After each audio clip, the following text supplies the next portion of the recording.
Guys, in this video I will show you how you can buy cryptocurrency on crypto.com app with credit or debit card. It's really fast and easy, and let me show how. So of course, first what you need to do here is to be on crypto.com main dashboard, and on top you should see trade.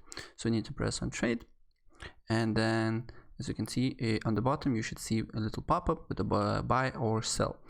Press sell, and then select the crypto that you want to buy from the menu here, or you can basically press magnifying glass here and write the cryptocurrency that you want to buy, and then press on it, and then you should see this window. And the first step what you need to do here on the bottom, as you can see here, you need to add credit or debit card. Simply put the details. As you can see here, I already did that, and then in the middle you should see now on the default I should buy half Ethereum. So I need to fix that. I want to, for example, buy $10 worth of 10 euros worth of Ethereum. So for example, let's put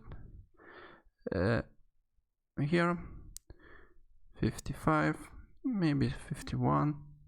All right, so you can see here it's 10 euros and 35 cents. And the next step what you need to do here is to press buy. I understand. Continue. You can see here, and just press confirm. And as you can see here, guys, I just purchased Ethereum with 10 euros, right? And as you can see here, if I refresh it, my total balance is 10 euros and 36 cents worth of Ethereum on crypto.com app. Right, guys, so guys, that's pretty much it. If I help you out, please press like button and subscribe for more. Take care. Bye.